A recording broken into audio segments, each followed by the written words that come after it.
Okay, तो last video में हमने इंट्रोडक्शन की बात की थी। बहुत इंपॉर्टेंट वीडियो था। प्लीज़ पेन ले लो, बुक ले लो और प्लीज़ नोट्स मेंटेन करो, ठीक है। देखो, dual nature of matter and radiation. Again this is going to be a introductory video as usual. थोड़े 2-3 वीडियोस हम ओवरव्यू देंगे चैप्टर का, लेकिन ये 2-3 वीडियो से ही पूरा चैप्टर को एकदम क्लियर समझेगा। तो ये 2-3 वीडियो सबसे इंपॉर्टेंट वीडियो है। फिर ऑब्वियसली नोट्स होंगे, ऑडियो होगा और इस तरह से हम पढ़ाई करेंगे। देखो बच्चा, dual nature of matter and radiation. तो सबसे पहले चीज़, डुअल नेचर होता क्या है। देखो, एक सिंपल चीज़ बताता हूँ मैं किसी के सामने कुछ और बिहेवियर होगा मेरा, किसी और के सामने कुछ और बिहेवियर होगा। जैसे आपका कोई फ्रेंड होगा, आपके सामने बहुत अच्छा है लेकिन पीछे से आपके ही मारता है, तो इसको हम बोलते हैं डुअल नेचर। मतलब लाइट का भी डुअल नेचर होता है। उसका मतलब बेसिक है एकदम। कुछ एक्सपेरिमेंट्स में लाइट को वेव दिखाना पड़ता है, कुछ एक्सपेरिमेंट्स में लाइट को पार्टिकल। देखो बच्चे, एक चीज समझना अच्छे से। आपने रेडिएशन वर्ड बहुत बार सुना है। रेडिएशन सुना है आपने बच्चा बहुत बार, और अपन को पता है, अपन ने सुना भी है कि radiation is nothing but wave. अब ये कैसे आया? 12th में एक चैप्टर है इंटरफेरेंस एंड डायफ्रैक्शन, उसमें आप पढ़ोगे। देयर इज सम एक्सपेरिमेंट, उसमें आपको ये प्रूव होगा कि लाइट वेव है। लेकिन इस चैप्टर में रेडिएशन मतलब लाइट, इसकी हम बात कर रहे हैं, लेकिन इस चैप्टर में हम प्रूव करेंगे कि लाइट है पार्टिकल। और कौन सा एक्सपेरिमेंट होगा वो? Photo electric effect. अब ये सब क्या है, फोटो इलेक्ट्रिक इफेक्ट क्या होता है, इसी वीडियो में हम बात करने वाले हैं, ठीक है बच्चा। फिर ये हो गया रेडिएशन। अब हम बात करते हैं मैटर की। बच्चा, मैटर आपने पढ़ा हुआ है, केमिस्ट्री में पढ़ा हुआ है, कितनी बार आपने 8th 9th सब में पढ़ा हुआ है। मैटर मतलब क्या? Anything that occupy space and has मास। तो ये बोर्ड मैटर है, आप मैटर हो, मैं मैटर है, सब मैटर है। तो हमको तो पता ही है यार कि मैटर क्या है, पार्टिकल है। लेकिन क्लास 12th में मैं ये भी प्रूव करूंगा कि मैटर सिर्फ पार्टिकल नहीं है, मैटर वेव भी है। वो कैसे, आगे के चैप्टर्स में आएगा, ठीक है। एक एक्सपेरिमेंट है, डेविसन एंड जर्मन एक्सपेरिमेंट, वो हम पढ़ेंगे, बहुत इंटरेस्टिंग एक्सपेरिमेंट है। तो बच्चा ये देखो, एक ही चीज दो नेचर, एक ही चीज दो नेचर, तो इसी को तो हम बोलते हैं ड्यूअल नेचर। दिख रहा है आपको क्लियरली ड्यूअल नेचर? अब देखो बच्चा, एक चीज अच्छे से समझना। इस चैप्टर में हम बात करेंगे पार्टिकल नेचर ऑफ लाइट की। वेव नेचर की अलग चैप्टर है पूरा। मैटर इज अ वेव, अलग ही टॉपिक है पूरा। पार्टिकल अलग ही टॉपिक, ये तो पता ही है अपने को, राइट। वेव अलग ही टॉपिक है पूरा। तो ये पूरा सिस्टमेटिक डिवीजन है। अब आपको ऊपर ऊपर से समझ गया, अब थोड़ा सा अंदर से समझते हैं। तो बेटा इसको पहले लिख लीजिए अच्छे से, इसको मिटा देता हूं मैं। वीडियो पॉज कर देने का और लिख लेने का, ठीक है, टेंशन नहीं लेने का बच्चा। तो मैंने क्या बोला,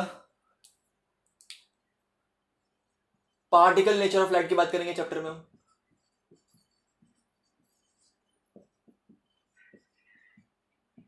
देखो बेटा, एक चीज याद रखना, पार्टिकल नेचर ऑफ लाइट, लेकिन नॉर्मली देखो, पहले कैसा था, मैटर की बात बहुत होती थी, हमको पता था दुनिया किसी ना किसी चीज से बनी हुई है। तो पार्टिकल, लाइट को पार्टिकल ट्रीट करना एक नॉर्मल था। आपको एक और चैप्टर में आएगा, वेव थ्योरी ऑफ लाइट में, कि न्यूटन भाई साहब ने बताया था कि लाइट पार्टिकल्स है। उसके बाद फिर हाइगन आए, यंग्स डबल स्लिट एक्सपेरिमेंट आया, फिर बहुत सारे लोग आए, हाइगन आया, यंग आया, उसने एक एक्सपेरिमेंट दिया अपना, उसमें प्रूव हुआ कि लाइट वेव है। तो देखो, मैंने पहले ही बताया आपको, पार्टिकल वेव बहुत सारे लोगों ने बहुत किया है। लेकिन फाइनली 1905 में आइंस्टाइन ने पूरी दुनिया को बताया something called as photo electric effect. 1911 में उसको मिला नोबेल प्राइज फॉर इट। 1911 या 1921, अपडेट चेक कर लेना इसको। आई थिंक 1921 में उनको नोबेल प्राइज मिला था, 1921 में। आइंस्टाइन का कंट्रीब्यूशन बहुत है। अगर आप 12th के बाद कभी फिजिक्स लो, जो आई डोंट थिंक सब लोग हैं, अगर लो तो आपको आइंस्टाइन के बारे में, आइंस्टाइन के जीनियस के बारे में पता चलेगा। तो उस भाई साहब ने फोटो इलेक्ट्रिक इफेक्ट दिया। अब फोटो इलेक्ट्रिक इफेक्ट का महत्व क्या है, वो होता क्या, मैं बताऊंगा। उसका महत्व ये है कि लाइट पार्टिकल है, ये चीज़ प्रूव हो जाती है फोटो इलेक्ट्रिक इफेक्ट में बड़े अच्छे से। और ये भी प्रूव हो जाता है फोटो इलेक्ट्रिक इफेक्ट में कि अगर लाइट को हम वेव कंसिडर करें, लाइट को अगर हम वेव कंसिडर करें तो ये एक्सप्लेन नहीं हो सकता, तो पार्टिकल ही कंसिडर करना पड़ेगा। ठीक है, वेव क्यों नहीं कर सकते हैं तो वो भी हम डिस्कस करेंगे बच्चा। अब ये था बेसिक्स। अब एक चीज अच्छे से समझना, जो मैं बताने वाला हूं बहुत इंपॉर्टेंट है। पहला टॉपिक है मेरे चैप्टर का, ठीक है, मैं रफ कर देता हूँ, ये सब जरूरी नहीं है फिलहाल। पहला टॉपिक है, और टॉपिक का नाम प्यार से मैं लिखता हूं, फोटो इलेक्ट्रिक इफेक्ट। देखो मैं एक चीज बताता हूं, आइंस्टाइन पहला नहीं था जिसने ये दिया, ठीक है, पहले भी बहुत लोग थे, हर्ट्ज एंड लीनियर्ड एंड बहुत सारे लोग थे जिनको पता था ये क्या होता है, लेकिन इक्वेशन रखना, इक्वेशन देना या सिस्टमैटिकली बताना, ये उन्होंने नहीं किया था। उनको आइडिया थी, ठीक है बेटा, आइडिया होना और किसी भी चीज़ को बताना बहुत डिफरेंट है, ठीक है। बहुत सारी चीज़ जो डिस्कवर होती है मेरे को क्या लगता है कितनी सिंपल है यार, क्या है इसमें, बट जब बनना, उसको प्रॉपर सिस्टमैटिकली करना, ये तो बड़ा टास्क है। तो वो क्या आइंस्टाइन ने अब क्या किया, तो बहुत ही खूबसूरत है बच्चा, बहुत ही खूबसूरत है। सिस्टमैटिकली मैं बताता हूँ आपको कि फोटो इलेक्ट्रिक इफेक्ट का मतलब क्या है। तो होता क्या है ना, एक सिंपल चीज़ बताता हूँ मैं, obviously later on will discuss in detail, but अभी आप बेसिक समझो फोटो इलेक्ट्रिक इफेक्ट होता क्या है। तो there is some metal surface, ठीक है, यह है मेटल सरफेस, ठीक है, इसमें इलेक्ट्रॉन है। ऑब्वियसली मेटल होगा तो उसमें एटम्स होंगे, एटम्स होगा तो इलेक्ट्रॉन तो होंगे ही। तो ये है हमारा मेटल सरफेस बच्चा, क्या है, मेटल सरफेस। अब फोटो इलेक्ट्रिक इफेक्ट क्या बोलता है, फोटो इलेक्ट्रिक इफेक्ट ये बोलता है कि अगर कोई रेडिएशन आ जाए, बच्चा क्या बोला मैंने, अगर कोई रेडिएशन आ जाए, फोटोन आ जाए, लाइट आ जाए,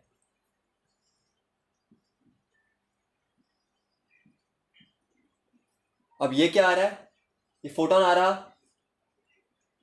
तो आएगा तो डेफिनेटली कुछ एनर्जी होगी इसके पास। It is a incident photon ना बच्चा, इंसिडेंट फोटोन नहीं है, इंसिडेंट फोटोन मतलब लाइट। तुम्हारा फोटोन क्या, तुमने बताया था लास्ट वीडियो में बच्चा। अब ऑब्वियसली फोटोन की कुछ एनर्जी होगी, याद करो याद करो, मैंने क्या बताया था लास्ट वीडियो में, H nu, H is Planck's constant, nu is frequency, nu can be written है सी बाय लैम्डा, तो इसको हम कैसे लिख सकते हैं, एच सी बाय लैम्डा। तो इतनी एनर्जी है। तो जब कोई इंसिडेंट फोटोन आ रहा है, लाइट आ रही है नॉर्मली, और अगर वो स्ट्राइक करेगी इस मेटल सरफेस पे, मतलब इस पर आ रही है, गिर रही है बस, तो बेटा एक चीज याद रखना, अब तक मैंने क्या बताया, लाइट आई, फोटोन आया, कुछ एनर्जी है उसके पास, ठीक है। तो बहुत इंपॉर्टेंट चीज ये है बच्चा, ये मेटल सरफेस पे क्या है, तो मेटल सरफेस पे इलेक्ट्रॉन्स है, लेकिन कैसे इलेक्ट्रॉन्स है, किस तरह से इलेक्ट्रॉन्स है, तो सरफेस के अंदर भी इलेक्ट्रॉन है, बाहर के साइड पे भी इलेक्ट्रॉन है। तो बहुत इंपॉर्टेंट चीज ये है बच्चा, देखो अंदर एटम होंगे, इलेक्ट्रॉन होगा, ये न्यूक्लियस है, न्यूक्लियस इलेक्ट्रॉन, न्यूक्लियस इलेक्ट्रॉन। तो ये जो न्यूक्लियस है ना, इलेक्ट्रॉन को अट्रैक्ट करता है, हर न्यूक्लियस दूसरे के इलेक्ट्रॉन को अट्रैक्ट करता है। तो जो अंदर के इलेक्ट्रॉन होंगे ना बेटा, वो बहुत अट्रैक्टेड होंगे, अंदर ही होंगे बहुत ज्यादा, लेकिन जो बाहर के इलेक्ट्रॉन होते हैं ना, वो इतना अट्रैक्टेड नहीं होते, तो उसको हम बोलते हैं फ्री इलेक्ट्रॉन बच्चा, क्या बोलते हैं, फ्री इलेक्ट्रॉन। तो जब इंसिडेंट फोटोन, इंसिडेंट रेडिएशन इस सरफेस पे आएगा और उनके पास बहुत सारी एनर्जी होगी, तो वो करेगा क्या, इलेक्ट्रॉन को इजेक्ट आउट करेगा, इलेक्ट्रॉन को इजेक्ट आउट करेगा।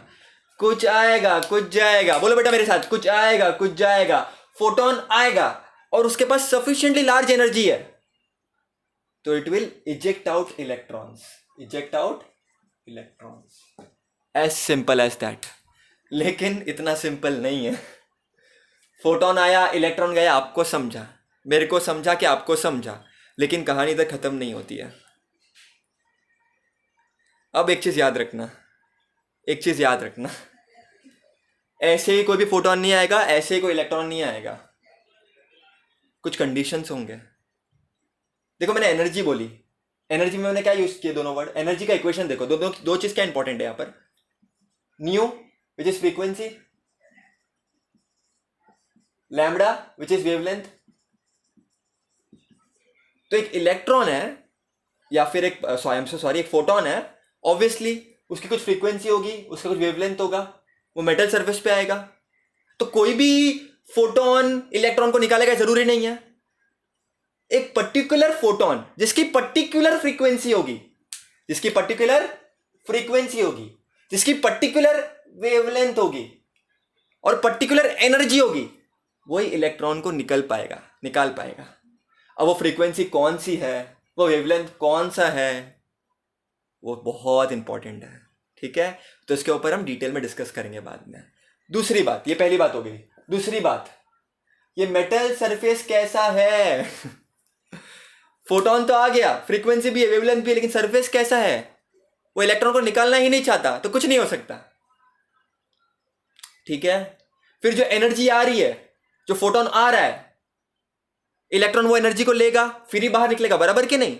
लेकिन कुछ एनर्जी वेस्ट भी होगी, तो पूरी जितनी एनर्जी आएगी उतनी यूटिलाइज नहीं होगी। जैसे फॉर एग्जाम्पल मैं कुछ सिखा रहा हूं, पूरा आपके दिमाग में नहीं जाएगा, कुछ ना कुछ तो डाउट्स आएंगे ही, कुछ ना कुछ तो वेस्टेज होगा एनर्जी का, कुछ ना कुछ तो दिमाग खराब होगा ही। तो ये सब चीजें तो ये होती रहती है। सो बहुत सारी चीजें बच्चा, बट लेकिन फोटो इलेक्ट्रिक इफेक्ट का मतलब बेसिक है, एकदम एकदम क्या है, लिख देता हूं यहां पर। When a light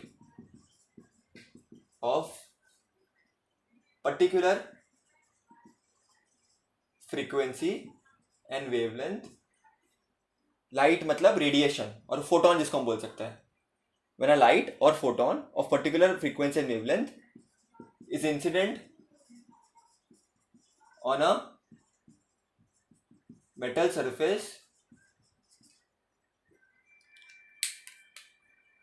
free electrons are ejected, मतलब निकलते हैं। अब इसका एडवांटेज क्या है, फोटोन आया, इलेक्ट्रॉन निकला, तो हम क्या करें, ये सब क्वेश्चंस के आंसर हम डेफिनेटली देंगे, ठीक है। तो ये सब क्वेश्चंस के आंसर हम डेफिनेटली देंगे।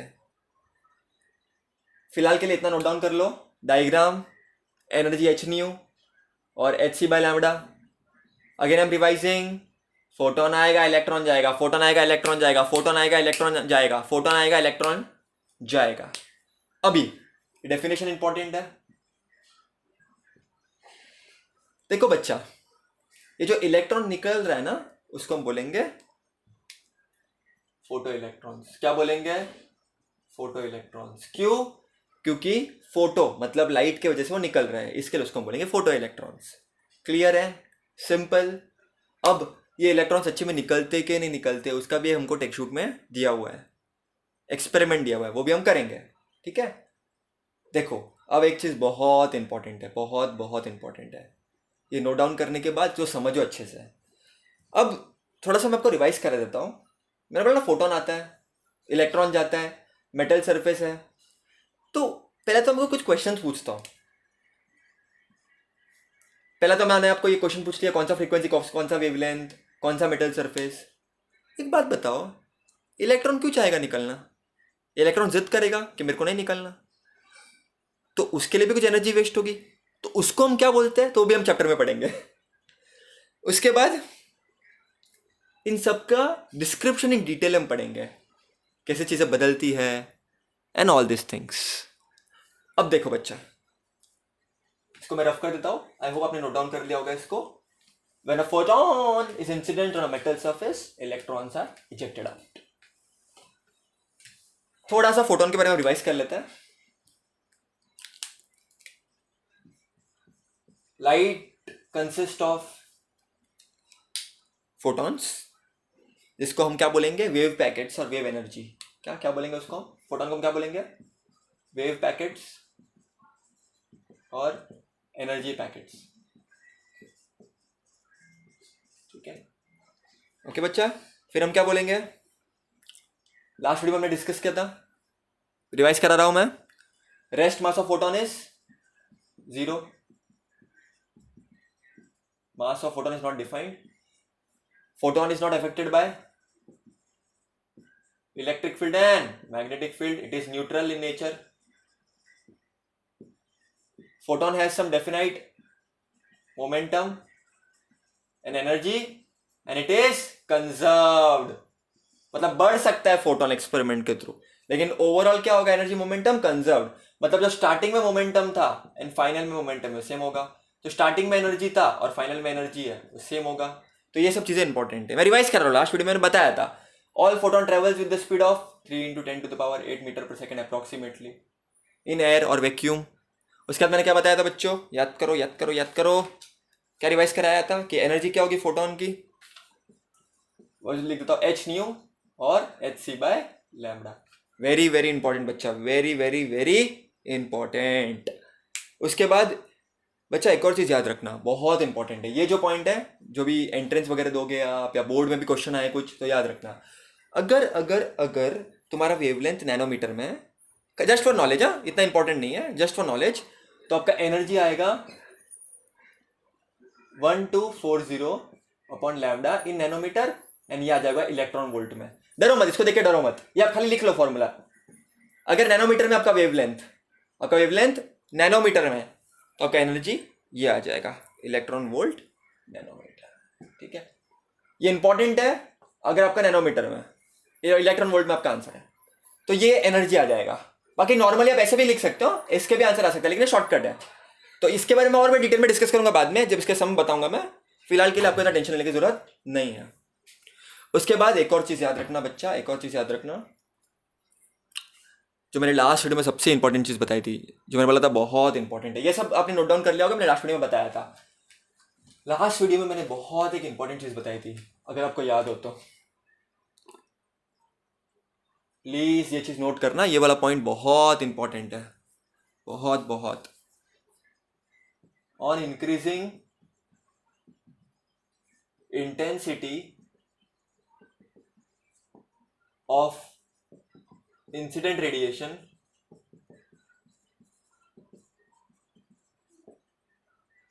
number of photons increases but energy same ही रहती है। अब ये मैं लिखता हूँ, बच्चे कुछ नहीं समझते, हाँ हाँ बोलते हैं, कुछ समझता नहीं है उनको तो समझने की ट्राई करते हैं, चलो अच्छे से देखो बच्चा, जब मैं बोलूं कि इंटेंसिटी बड़ी है, जब मैं बोलूं इंटेंसिटी बड़ी है, उसका मतलब क्या, फोटोन बढ़ रहे। जब मैं बोलूं कि इंटेंसिटी बढ़ रही है तो फोटोन बढ़ रहे, एनर्जी नहीं बढ़ रही। बच्चा एनर्जी का इक्वेशन क्या होता है, एच न्यू और एच सी बाय लैम्डा। ये डिपेंड करता है किस पे, फ्रीक्वेंसी और वेवलेंथ पे। ये किस पे डिपेंड नहीं करता, इंटेंसिटी पे डिपेंड नहीं करता। तो इंटेंसिटी बढ़ाओ घटाओ, उससे एनर्जी को कोई लेना देना नहीं है। हाँ, अगर आप फ्रीक्वेंसी बढ़ाओगे तो एनर्जी बढ़ेगा, अगर आप वेवलेंथ कम करोगे तो एनर्जी बढ़ेगा, लेकिन इंटेंसिटी से एनर्जी का कोई लेना देना नहीं है। इसको समझते हैं अच्छे से, चलो एक एग्जांपल लेके समझते हैं। फॉर एग्जांपल टॉर्च है, नॉर्मल टॉर्च ले लो, चलो टॉर्च ले लो, ठीक है। अब ये टॉर्च का कलर है फॉर एग्जांपल ग्रीन, एक और टॉर्च ले लो, ठीक है, उसका कलर भी है ग्रीन। समझो ये जो बल्ब है वो 30 वॉट का है, इसका पावर 30 वॉट है, और ये जो बल्ब है वो 15 वॉट का है, इसका पावर 15 वॉट है। बच्चों इसका पावर 30 वॉट है, what is the unit of power, इसका पावर 30 वॉट है, तो बच्चा इसकी इंटेंसिटी ज्यादा होगी इससे। बेटा याद रखना, पावर ज्यादा इंटेंसिटी ज्यादा, तो होगा क्या, ये है बल्ब 30 वॉट का, ये है बल्ब 15 वॉट का, तो इसमें जो फोटोन निकलेंगे वो ज्यादा होंगे कंपेयर टू इसमें जो फोटोन निकलेंगे।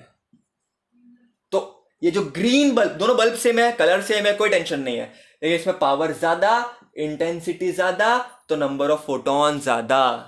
इसमें पावर कम तो number of photon come. Photon number समझते हो ना, पार्टिकल है, वेव पैकेट्स है, तो वो कम आएंगे।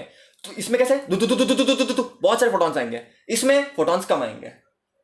अब इसका एडवांटेज क्या है? ज्यादा फोटोन ज्यादा इलेक्ट्रॉन निकलेगा। याद करो याद करो याद करो, ज्यादा फोटोन ज्यादा इलेक्ट्रॉन निकलेगा। अब ये कैसे वो भी बताऊंगा मैं, ठीक है, बट फिलहाल के लिए इतना समझो। On increasing intensity number of photon increases increases increases. अभी इसको नोट कर लिया। अब आप मेरे को पूछोगे कि अगर बल्ब चेंज कर दो तो चीजें चेंज होगी, डेफिनेटली चेंज हो जाएगी, लेकिन for a given colour, given bulb और given torch, this is the case. I hope आपको अच्छे से समझा इधर तक, ठीक है, इतना नोट कर लो। इसमें लास्ट वीडियो को मैंने अच्छी तरह से रिफाइंड करके बताया इसमें, ठीक है, तो प्रॉब्लम नहीं होनी चाहिए मेरे ख्याल से। तो इतना नोट कर लिया, इतना गो थ्रू कर लो। Thank you so much.